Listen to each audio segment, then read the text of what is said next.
जय गुरु.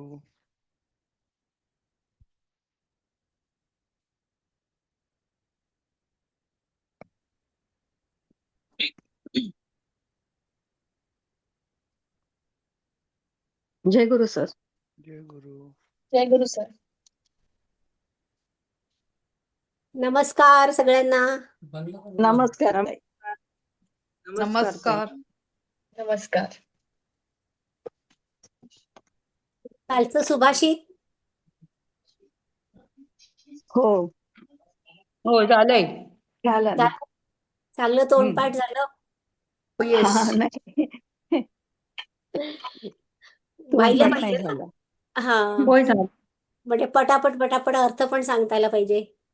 होय होय. आज माझा आवाज येतोय का बरोबर? मी आज हो, कम्प्युटर चांगला येतोय. चांगला हा येतोय. हा हा. मग कालचं सुभाषित कोण वाचेल आणि अर्थ मी कोण वाच- सांगेल? अपर्णा सर म्हात्रे. एक मिनिट राजेश सर, हा. सगळ्यांना चान्स मिळेल असं बघाल ना? हो हो. हा हा. मग पहिला नंबर कोणाचा आहे? अपर्णा एक ताईंचा आहे का? अंजली जोशी घ्या. अंजली जोशी आहेत का? अंजली जोशी. अंजली खानोलकर हो मी आहे. घ्या. हा, वाचा आणि अर्थ वाचू का? सांगा. हो. यस्मिन् देशे न सम्मानो न प्रीति न च बांधवाः न च विद्यागमः कश्चित् न तत्र दिवसं वसेत्. अन्वय पण वाचा. हा, आता त्याचा अन्वय म्हणजे ज्या देशात आधी अन्वय सांगायचा आहे, नाही का? हा आणि मग भावार्थ. हा, नाही मग अर्थ आणि मग शेवटी मग भावार्थ. भावार्थ. हा. हा. यस्मिन् देशे न सम्मानो न प्रीतिः न च बांधवाः न च कश्चित् विद्यागमः तत्र दिवसं न वसेत्. आता अर्थ सांगा. आता अर्थ, ज्या देशात सन्मान नाही, प्रेम नाही, नातेवाईक नाहीत, तसेच कोणत्याही विद्येची प्राप्ती होणार नसेल, तेथे एक दिवसही राहू नये. आता म्हणजे इथे भावार्थ म्हणजे कसं आपल्याला सावध केलंय की अशाच ठिकाणी राहावं, म्हणजे की जिथे आपल्याला प्रेम मिळेल, जिथे नातलग आहेत, किंवा निदान सन्मान आणि विद्याप्राप्ती तरी आपल्याला मिळेल. म्हणजे जिथे बरोबर. आपल्याला कोणीच किंमत देत नाही तिथे उगाचच आपण असं राहू नये. बघा, हे म्हणजे फक्त देशासाठीच नाहीये, तर जनरल आहे सगळ्यांसाठी. म्हणजे आपण कुठे गेलो समजा आणि आपल्याला जर तिथे काहीही किंमत मिळाली नाही, तर पुन्हा तिथे जायचं नाही चुकूनही.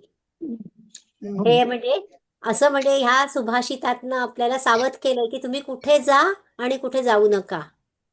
हा, जिथे मान मिळेल तिथे जा. हा, मान मिळेल, प्रेम मिळेल. प्रेम तर पाहिजे ना. नातेवाईक आहेत, आपल्या प्रेमाला स्वागत करणारे आहेत. किंवा कमीत कमी आपल्याला विद्या तरी शिकता येईल कोणती तरी. हो. अशा ठिकाणी आपण जायचं. असं जे ठिकाण नाही तिथे चुकूनही जाऊ नका. जाऊ नका आणि राहू नका.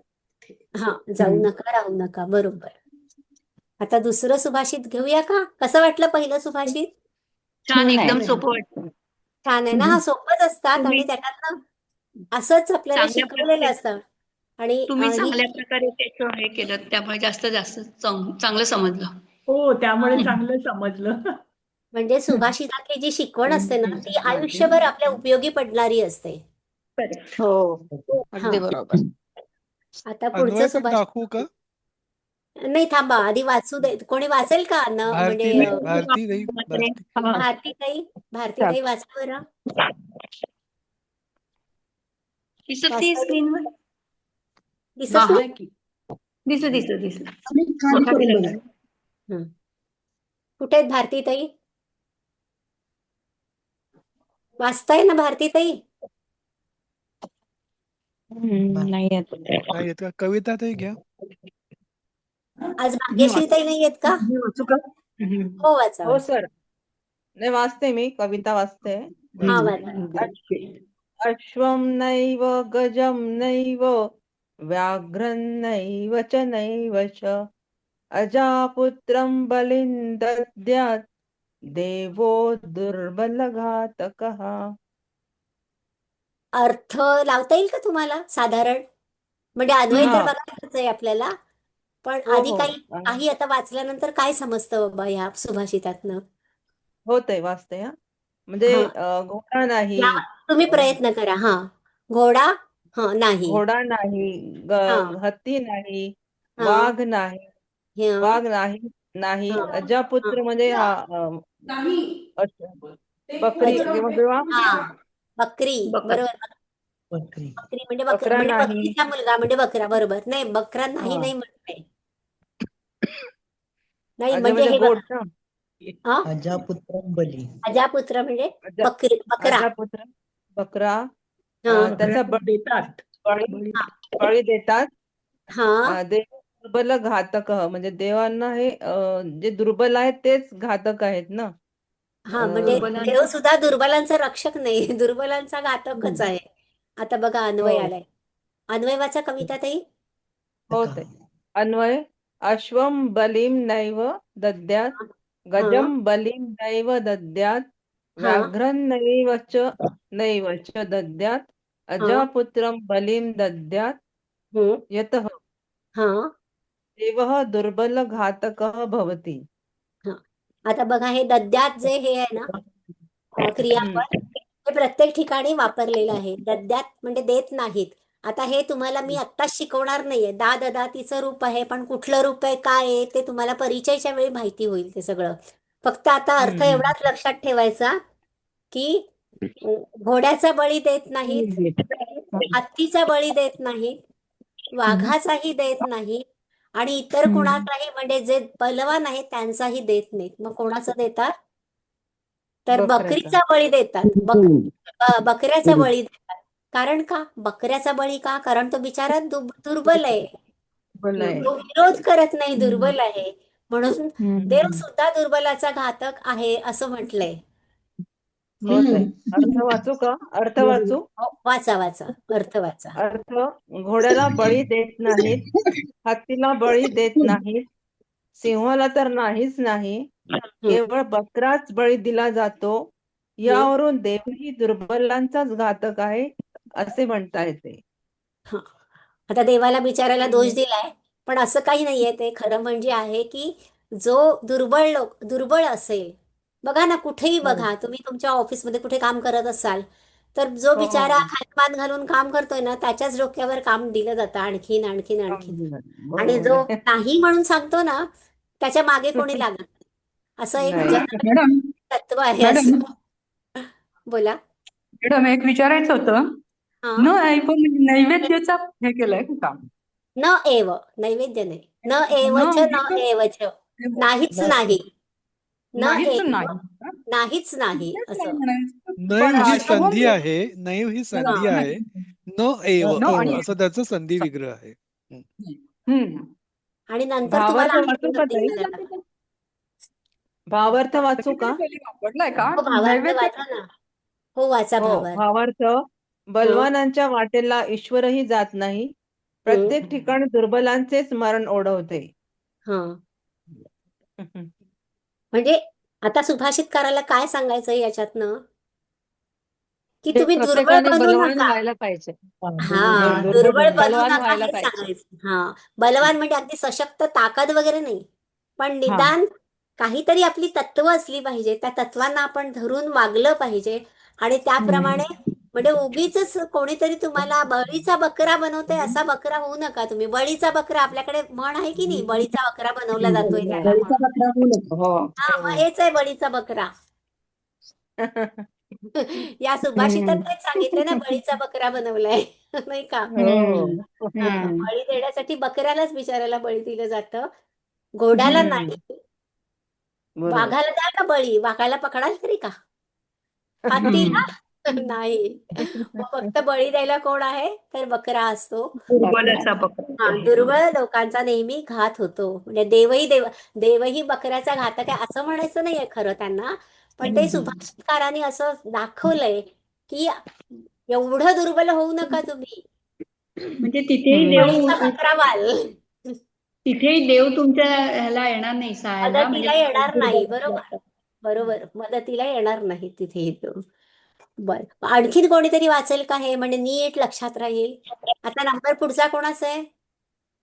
माधुरी कुलकर्णी. मॅडम मला अन्वय कसा काय त्याचा केला वाचते सर. हे बघा, थांबा, ते अन्वय माहिती अन्वय सांगते. हे बघा, अश्वम नैव म्हणजे अश्व, आणि पुढे हे बघा काय आहे. खरं ना ह्याच्यामध्ये आधी क्रियापद आपण शोधून काढायचं असतं. दद्यात हे क्रियापद, बरोबर. आता प्रथमेत काय आहे? अश्वम आहे, गजम आहे, व्याघ्रम आहे, अजापुत्रम आहे, बरोबर. आणि अश्वम आणि मध्ये काय आहे? बलिम, म्हणजे अश्वम बलिम नैव दद्यात म्हणजे काय? अश्वाचा बळी दिला जात नाही. बाकी तर तुम्हाला वाचून कळतच आहे. मग म्हणजे असं वाक्य बनवायचं की ज्याचा आपल्याला अर्थ कळेल, आणि मग ते क्रियापद जे आहे कुठे कुठे वापरता येईल तिथे तिथे वापरायचं, पण ते कंसात, कारण इथे एकदाच दाखवलंय ना, आणि आपल्याला अर्थ लावताना ते क्रियापद तर आपल्याला लागणार. म्हणून अश्वम बलीन नैव दद्यात एक वाक्य झालं. गजम बलीन नैव दद्यात, व्याघ्रन नैव च दद्यात, अजापुत्रम बलीन दद्यात, अतः किंवा यतः देवहा दुर्बल घातकः भवति. म्हणजे हे आता हे क्रियापद कसं असतं ना, की सुभाषितामध्ये सगळी क्रियापद देत नाहीत. एक क्रियापद दिलंय, कधी कधी क्रियापद पण नसतं, मग ते आपण विचार करून घालायचं आणि मग ते कंसात घालायचं क्रियापद. थोडंसं कठीण वाटतं, पण तुम्हाला ह्या सुभाषितांच्या बाहेर वेगळं सुभाषित येणारच नाहीयेत, त्यामुळे तुम्ही हीच नीट अभ्यास करून ठेवा. करायला पाहिजे. हा, कोणी एक पटकन वाचा बरं. वाचू मी? हेच मी वाचते हो, ना. वाचा पूर्ण वाचायचं सगळं. हॅलो. हा, अश्वं नैव गजं नैव व्याघ्रं नैव च अजापुत्रं बलिं दद्यात् देवो दुर्बल घातकः. सुंदर वाचलं. अन्वय. अन्वय वाचायचंय. हो, अश्वं बलिं नैव दद्यात्, गजं बलिं नैव दद्यात्, व्याघ्रं नैव च दद्यात्, अजापुत्रं बलिं दद्यात्, यतः देवः दुर्बल घातकः भवति. बरं, मी ते अश्वम वगैरे ते द्वितीयेत आलेलं आहे बरं का. तो कर्मासारखं झालंय ना इथे. द्वितीय एकवचन. देव आणि प्रथमात आहे. हा, देव प्रथम आहे. देवः दुर्बल घातकः भवति हे प्रथम ते आज हे चालू आहे, आवाज बंद. मी बोलते तिकडे जा. अर्थ वाचा आता पटकन. हो, घोड्याला बळी देत नाहीत, हत्तीला बळी देत नाहीत. इथे सिंहाला आहे, व्याघ्र दिलंय ना त्यांनी खरं. वाघ म्हणायला. वाघाला तर नाहीच नाही, केवळ बकराच बळी दिला जातो. यावरून देवही दुर्बलांचाच घातक आहे असे म्हणता येते. चालेल, आता भावार्थ वाचा. बलवानांच्या वाटेला ईश्वरही जात नाही, प्रत्येक ठिकाणी दुर्बलांचेच मरण ओढवते. चालेल, छान समजलं का सगळ्यांना? होय. पुढे जायचं का? ताई इथे करता कोण आहे हो? दद्यात, अश्वं बलीन नैव दद्यात. अश्वम बलिन नैव दद्यात्, अश्वाला बळी दिला जात नाही, बळी देत नाहीत. हो, म्हणजे करता कोण? करता आहे का इथे? अश्वाला, ते घोड्याला. दद्यात हे रूप नवीन आहे ना, त्यामुळे करता कोण आहे कळत क्रियापद नाही. आहे ना ते. दद्यात हे क्रियापद आहे. हो, दद्यात हे क्रिया. करता दिसतच नाही मला. हा, करता दिसत नाही. करता कोणी असू शकतो ना इथे करता. होय. हा, जो नाही, बळी पण देणारा तो. हा, जो बळी देतो तो करता ना. हा, बरोबर. पण शेवटच्या वाक्यामध्ये मात्र देव हा दुर्बल घातकः भवति. मग इथे कोण करताय शेवटच्या वाक्यात? देव. हा, दुर्बलांचा घातक होतो, बरोबर. आता पुढे जाऊया. तिसरं, दोन्ही छान झालेत ना, तर पुढे जायचं. मंजिरी हो, गोखले. झालं. मंजिरी गोखले. कोण वाचेल? मंजिरी गोखले. मंजिरी ताई. मरणम. हा, कोण वाचतंय याचं? मंजिरी गोखले आहात का? मंजिरी गोखले. वाचा. हा, वाचा. हा, उदारस्य तृणं वित्तं शूरस्य मरणं तृणं विरक्तस्य तृणं भार्या निस्पृहस्य तृणं जगत्. हं. आता तुम्हाला इथे उदारस्य तृणं वित्तं शूरस्य मरणं तृणं विरक्तस्य तृणं भार्या निस्पृहस्य तृणं जगत्. इथे तुम्हाला क्रियापद दिसतंय का कुठे?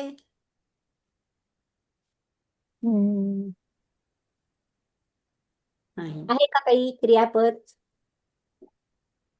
जगत नाही नाही. नाही. म्हणजे नाही. तिथे अस्ति असेल क्रियापद. मग आता बघा, उदारस्य तृणम अस्ति, उदारस्य वित्तं तृणम अस्ति, शूरस्य मरणं तृणम अस्ति, विरक्तस्य भार्या तृणम अस्ति, निस्पृहस्य जगत् तृणम अस्ति. असते. हम्म. हं, कळलं तुम्हाला? आता हम्म. उदारस्य, उदार कोणाला म्हणतात? दानशूर. हा, दानशूर जो दान असतो. देतात. हा, हम्म. जो दानशूर व्यक्ती असतो. बरं, आता या सरांनी आपल्याला अन्वय दिलाय. उदारस्य कृते म्हणजे उदारासाठी, उदार जो दानशूर आहे व्यक्ती त्याच्यासाठी, कृते का घातलंय? त्याच्यासाठी.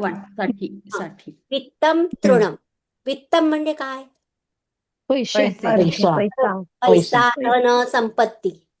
हा, संपत्ती जो दानशूर आहे त्याच्यासाठी धन, संपत्ती, पैसा हे कशासारखं आहे? तृणम. गवतासारखं गवतासमान गवतासारखं आहे. म्हणजे तो त्याला महत्व देत नाही. बरोबर ना? हा. तुच्छ हम्म. हा, तुच्छ जो आहे. दानशूर व्यक्ती आहे, दानशूर व्यक्तीसाठी पैसा, शुल्लक आहे. धन, ऐश्वर्य हे सगळं तृणासारखं आहे, शुल्लक आहे, गवतासारखं शुल्लक. हम्म. क्षुल्लक आहे. मग शूरस्य कृते मरणम तृणम. आता जे शूरवीर आपल्या बॉर्डरवर लढतायत सगळे, हम्म. मरणाला घाबरतात का? नाही नाही. नाही. ते छाती म्हणजे समोर जाऊन सरळ लढतात. आपलं काय होईल याचा विचार नाही करत. असे शूरवीर, शूरवीरांसाठी मरण कसं असतं? तुच्छ असतं. गवतासमान ते मरणाला महत्व देत नाही. ते गवतासारखं तुच्छ असतं त्यांना मरण. कोणाला? शूरवीरांना. आता विरक्त. आता विरक्तस्य भार्या तृणम. विरक्त म्हणजे कसा? ज्याचं संसाराचं सगळं लक्ष निघून गेलेलं आहे. संन्यासी म्हणूया का? संन्यासी नाही म्हणायचं. नाही. विरक्त वैराग्य म्हणूया. संसारातच वैराग्य. विरक्त वैराग्य. विरागी म्हणताय, विरागी. वैराग्य. त्याला वैराग्य आलेलं आहे असा. हम्म. त्याला स्त्रीबद्दल काही ओढ नसते. भार्येबद्दल किंवा बायकोबद्दल पत्नीबरोबर. काही ओढ राहत नाही. पत्नीबद्दल. हा, पत्नीबद्दल. आणि निस्पृहस्य, जो तो निस्पृहच आहे म्हणजे त्याला कशाचीच ओढ नाहीये, निस्पृह पूर्णपणे तो अगदी भगवंताच्या जवळ गेलेला आहे. तर निर्लोभी. निस्पृहस्य कृते जगत तृणम. सगळा संसार, सगळं जगच त्याला हे क्षुल्लक वाटतं, गवतासारखं गवतासमान क्षुल्लक वाटतं. वाटतं. तुम्हाला अर्थ कळला का सांगितलेला? हम्म. हा? होय. हो, हा, समजलं. सरांनी खाली अर्थ दिलाय बघा. उदार माणसाला धन तृणासमान म्हणजे तुच्छ वाटतं. वीर पुरुषाला मृत्यू तृणवत वाटतो. विरक्ताला स्त्री तृणवत वाटते.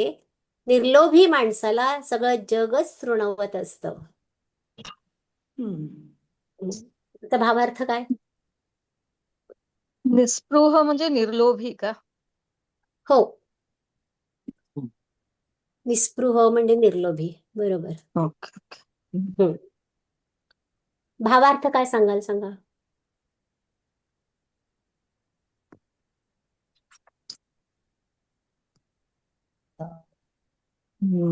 तुमच्या मनाने तयार करा. इथे कुठेही दिलेला नाहीये भावार्थ. तयार करून मला सांगा.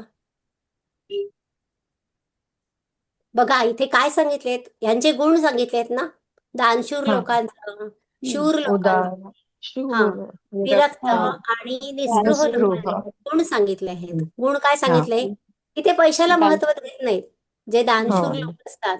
आता कर्ण त्यांनी स्वतःच काय काढून दिलं होतं?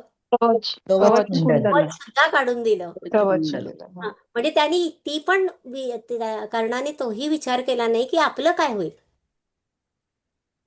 तर तसं हे दानशूर लोकांना पैसा हे ते लक्ष देत नाही, पैशाकडे एवढं बघत नाहीत.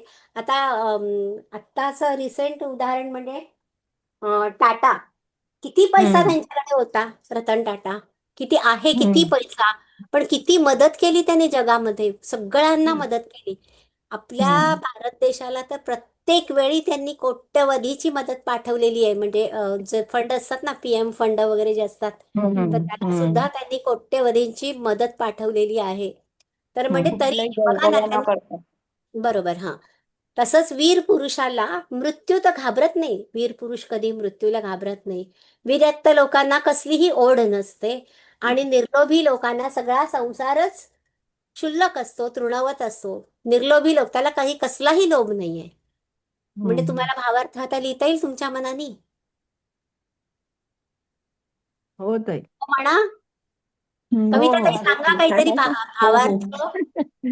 हो भावार्थ हा उदार उदार माणसाला धन तृणवत आहे, वीर पुरुषाला मृत्यू तृणवत आहे, निर्लोभी माणसाला जग तृणवत असतं, त्याप्रमाणे उदार पुरुषाला धन तृणवत असतं किंवा तो तुच्छ अर्थ असतं. सांगितला. तो अर्थ सांगितला. आता भावार्थ ह्या सुभाषितात ना, सुभाषितकाराला काय सांगायचंय? म्हणून माणसाने हा लोभ धरू नये. हम्म. फक्त इथे ना गुण सांगितले सगळ्यांचे. लोभ धरू नये हे बरोबर आहे, पण इथे गुण सांगितले. म्हणजे शूरवीर माणसं किंवा उदार माणसं किंवा विरक्त माणसं कशी असतात हे सुभाषितकाराला आपल्या लक्षात आणून द्यायचंय. एवढाच आहे त्याचा भावार्थ. अच्छा. नाही म्हणजे हा. जरी जो उदार असतो माणूस, हा त्याच्याकडे जरी धन कमी असलं तरी तो त्याचा उदारपणा कमी करत नाही. तो खरा उदार असतो आणि त्याला त्या पैशाची एवढी किंमत असत ओढ नाही. किंमत नसते, नसते म्हणजे ओढ नसते, किंमत नसते ओढ म्हणजे नसते. हा हा, त्याला त्याचं बरोबर. लोभ नसतो. लोभ हा. नसतं. बरोबर. पुढे जाऊया. हम्म. हो हा. ताई. हम्म. आता बघा, हा मोहिनी फाटक. हा वाचा. हा. जननी जन्मभूमी वाचू ना. वाचा. हम्म. हा. जननी जन्मभूमिश्च जाह्नवी न जनार्दन जनक प्रथमैव पंचमश्चैव पंचमश्चैव पंचमश्चैव चैव हा हम्म. जकारः हा पंच पंचदुर्लभः हा. आता बघा, पंचदुर्लभः हा पंचदुर्लभाः हा जननी जन्मभूमिः च जाह्नवी च जनार्दनः जनकः पंचमश्चैव पंचमः च एव जकाराः पंच दुर्लभाः. हे 5 दुर्लभ आहेत. जकार, जकार म्हणजे काय? ज पासनं सुरू होणारे, ज या शब्दाने सुरू झालेले हे 5 जण जे आहेत हे अतिशय दुर्लभ असतात. आता कोण 5? जनी कोण कोण जननी सुरू झाले? जननी म्हणजे कोण? जननी जननी म्हणजे कोण? आई जन्मदात्री आई हा आई हा माता जन्मभूमी म्हणजे कोण? आपण जन्मलेले जन्म जिथे आपला जन्म होतो तो. मातृभूमी. हा म्हणजे आपण मातृभूमी बरोबर. मातृभूमी. जान्हवी म्हणजे कोण? नदी. गंगा नदी. गंगा नदी. सीता. गंगा नाही, नाही. सीता नाही, इथे गंगा नदी. हा. गंगा आणि नदी. जनार्दन म्हणजे कोण? भगवान श्रीकृष्ण. देव. भगवान श्रीकृष्ण. देव. बरोबर. आणि जनक हा म्हणजे कोण? पिता. सीतेचे वडील. सीतेचे बरोबर. वडील. आता सांगाल की जानकीचे वडील म्हणून. तर नाही, जनक हा म्हणजे जनक हे हा प्रत्येकाचे वडील. हा, पिता. आता हे पंचमश्चैव 5 जे आहेत हे अतिशय दुर्लभ आहेत. कायम आपल्या हा बरोबर राहणं हे फार दुर्लभ असतं. कोण 5? आता अन्वय बघा, सर सांगतात. सर अन्वय द्या, दिलाय ना? हा. अन्वय जननी वाचलं कोणतरी? कोणाची टर्न आहे आता? कोणी वाचलं हे सुभाषित? मोहिनीताई. मोहिनी हा ताई, अन्वय वाचा. हा वाचते जननी जन्मभूमी जाह्नवी जनार्दन पंचमहाश्च जनकः हे 5 आहेत ना. हा बरोबर. हा एते जकार एते पंचजकाराः दुर्लभाः सन्ति. हे 5 जने सुरू होणारे दुर्लभ आहेत, मिळण्यास अतिशय कठीण, कायम आपल्या बरोबर राहण्यास कठीण आहेत असे. हं. आता त्याचा अर्थ आपण सांगितलंच नाही का आता? अर्थ हो. सांगा कोणतरी. मोहिनीताई कोण हा मोहिनीताई का मोहिनीताईच माधुरीताई कोण आहे? मोहिनीताई हा मोहिनीताई हा अर्थ वाचा. वाचते.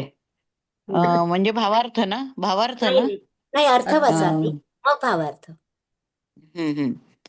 माता, मातृभूमी.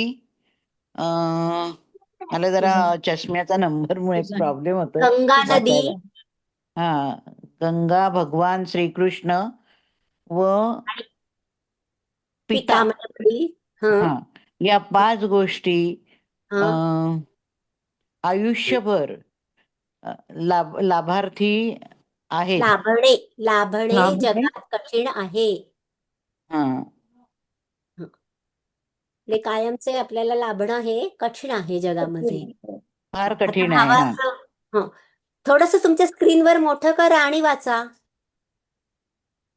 मोबाईलच्या स्क्रीनवर मोठं होतं ना. नाही होते म्हणून होत नाहीये, जरा काहीतरी प्रॉब्लेम आहे. मग कोणाचं? भगवान श्रीकृष्ण हं. गंगा, गंगा, मातृभूमी, माता माता आणि आणि पिता. हं. हा, 5 सौख्याचा यांचं सौख्य या जगात मिळण्यास पूर्वजन्मी खूप कठीण तप करावं लागतं. म्हणजे पूर्वपुण्याईने हे आपल्याला मिळतात. या या 5 पुण्याईने हे गोष्टी. सुख मिळणं दुरपास्त आहे. हे 5 हम्म. जण आपल्याला कायम मिळाले तर आपण खरंच नशीबवान. कोण 5 जण? बघा, काही काहींचे अगदी म्हातारे होईपर्यंत आई वडील जिवंत असतात. किती नशीबवान ते लोक आहेत की त्यांची सेवा करायला मिळते त्यांना. हा, जन्मभूमी, आपल्या जन्मभूमीत राहण्यासारखं सुख नाही दुसरं कुठलंही. आणि गंगा नदीचं पाणी पवित्र समजलं जातं. आणि कुठलीही नदी असू दे, नदी म्हटलं की तिचं पाणी पिण्यासाठी, शेतीसाठी, सगळ्या कामांसाठी उपयोगी येतं. आणि जनार्दन, शेवटी माणसाचं आयुष्याचं ध्येय काय असतं हो? त्या जनार्दनाची भेट होणं हेच ध्येय असतं ना. मोक्षप्राप्तीच प्रत्येक जण इच्छितो. म्हणजे जन्माला आला की प्रत्येक जण त्याला वाटतं की आपल्याला मोक्ष मिळाला पाहिजे, म्हणजे त्या जनार्दनाशी आपली भेट झाली पाहिजे. आणि आई आणि वडील हे 2 झाले. जन्मभूमी 3री झाली, गंगा नदी झाली, आणि जनार्दन म्हणजे तो श्रीकृष्ण झाला. हे 5 कायम दुर्लभ आहेत, पण ते जर आपल्याला आयुष्यभर मिळाले तर त्याच्यासारखं दुसरं सुख नाही. एवढं सुंदर सुभाषित आहे हे. आणि जरूर ज्यांचे आई वडील असतील ना, त्यांनी जरूर आई वडिलांची सेवा करा. त्याच्यासारखं पुण्य नाही दुसरं कुठलंही. सांगा कोणीतरी, परत एकदा वाचा आणि अर्थ सांगा पटकन. मोना कोणाची कुलकर्णी टर्न पुढे? मोना कुलकर्णी घ्या आम्ही आहे बघ. घ्या वाचा. जननी मुलांनाही वाचा. जन्मभूमीश्च जानवी च जनार्दनः जनकः पश्चिमश्चैव पंचमश्चैव. ताई, पंचमश्चैव. पश्चिमश्चैव पंच 5 म्हणजे 5. पंचम. कुछ नाहीये, चला च आहे. पंचम. चला च नाहीये ताई. य येतो. अनुनासिक आहे. पंचमश्चैव. पश्चिमश्चैव तुम्ही प वर टिंब आहे असं समजून वाचा. प वर टिंब आहे असं समजून वाचा. बरोबर. पंचमश्चैव जकारावात पच्च दुर्लभः पंच परत पंच पवर दुर्लभः हे मोठं जननी कसं करायचं? जन्मभूमीश्च मला जानवी नेमकं च वाचायला जनार्दनः पुढे पुढे जनकः पंचमश्चैव जकारः पंच दुर्लभः ठीक करा. जननी जन्मभूमिः जानवी जनार्दनः पंचमः च जनकः एते कंसात पंच जकारः दुर्लभाः सन्ति. अर्थ वाचा. अन्वय. अर्थ, माता, मातृभूमी, गंगा, भगवान श्रीकृष्ण व पिता या 5 गोष्टी आयुष्यभर लाभणे जगात फार कठीण आहे. दुनिया में भावार्थ. भगवान श्रीकृष्ण, गंगा, मातृभूमी, माता आणि पिता यांचं सौख्य या जगात मिळावयास पूर्वजन्मी खूप कठीण तप करावयास हवा. त्या पुण्याशिवाय हे सुख मिळणे दुरापास्त आहे. बस हीच समजला ना अर्थ नीट समजला? हो नीट समज. हो पुढे जाऊया. हो ताई पंचमश्चैवची संधी विग्रह कसा होईल? पंचमहाच एव पंचमहाच एव. च एव हा हा, ठीक. अन्वयमध्ये आहे बघा.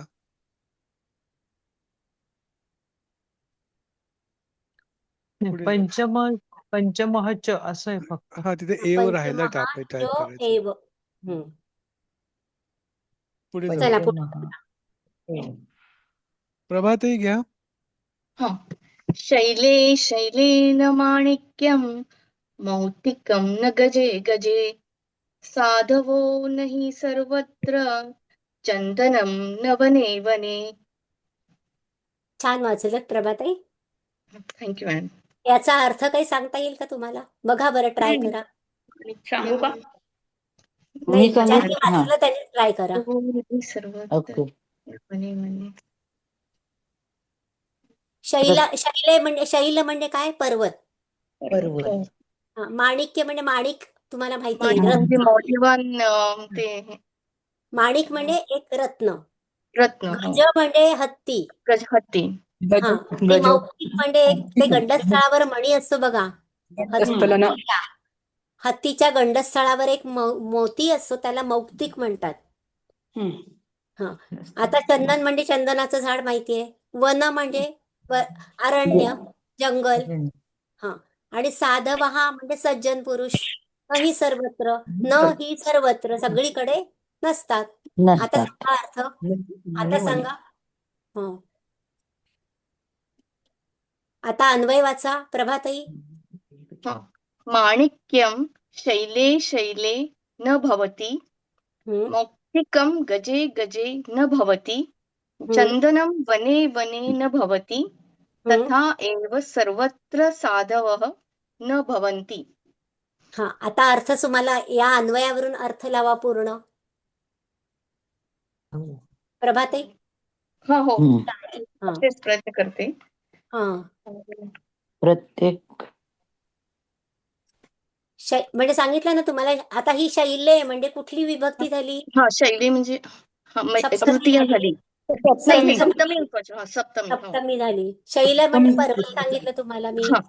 शैली पर्वत. आता लावा अर्थ. म्हणजे पर्वतावर पर्वतावर प्रत्येक पर्वतावर आपल्याला माणिक्य भेटत नाही का मिळत नाही? नसतो. नसतो. आणि प्रत्येक हत्तीच्या गंडस्थावर मोती नसतो. मोती नसतो. आणि प्रत्येक वनात चंदन वृक्ष नसतो. बरोबर. तसंच सर्वत्र साधव न भवन्ति. सज्जन पुरुष सर्वत्र नसतात. बरोबर. म्हणजे बघा, आता सज्जनांची तुलना कोणाकोणाबरोबर केलेली आहे. अर्थ वाचा. माणसे प्रत्येक पर्वतावर मिळत नाही. माणके प्रत्येक पर्वतावर मिळत नाहीत. प्रत्येक हत्तीच्या गंडस्थळांत मोती मिळत नाहीत. प्रत्येक वनात चंदन वृक्ष असत नाही. तसेच सज्जन पुरुष सर्वत्र असत नाहीत. बर. आता भावार्थ वाचा. मूल्यवान वस्तू ज्याप्रमाणे दुर्लभ असतात त्याप्रमाणे साधू पुरुषही अति दुर्लभ असतात. साधू पुरुष नको, हिंदीतला नको. कळलं तुम्हाला? अर्थ कळला? हो कळलं. आता मी रात्री स्वप्नात येऊन विचारलं तर सांगाल? नक्कीच. नक्की ना? उद्या सोपाच आहे. आता सोपाच आहे. सोपाच आहे. शैले शैले न माणिक्यं मौक्तिकं न गजे गजे साधो नाही. म्हणजे आता इथे बरोबर, सज्जनांची तुलना कोणाकोणाशी केलेली आहे? माणिक मोती आणि चंदन. हे सगळे कसे आहेत? अतिशय महाग आहेत. मौल्यवान आहेत. दुर्मिळ आहेत, मौल्यवान आहेत आणि अतिशय महाग आहेत. आणि सज्जन लोक पण असेच असतात. अतिशय तुम्हाला इझिली कोणी ऍडवाइस देणार नाही चांगला. बरोबर आहे.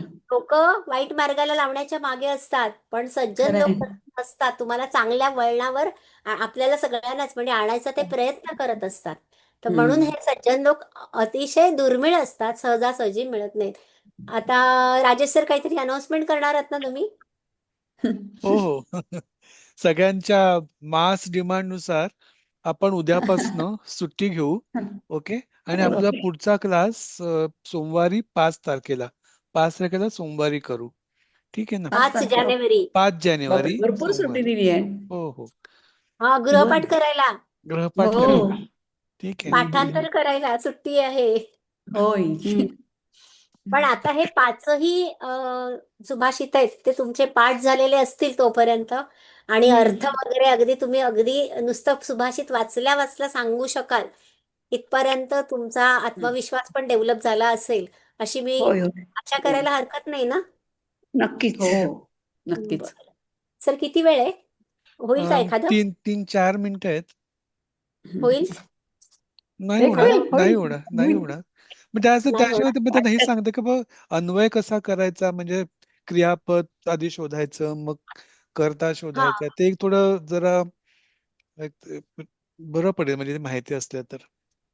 पहिलं सुभाषित 1 मिनिट दाखवता का प्लीज?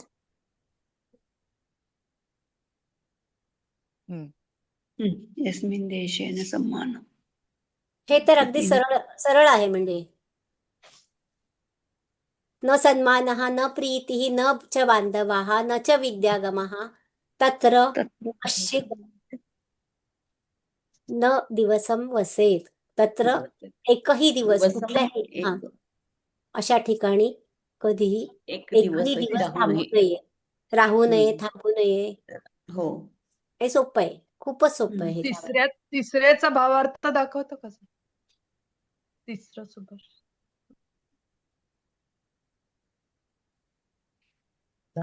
त्रिस्यात भावार्थ नाहीये, कारण ते तिसऱ्याचा कारण ते फक्त अच्छा. गुण दिलेले आहेत त्या माणसाचे, त्यामुळे त्याचा भावार्थ नाहीये.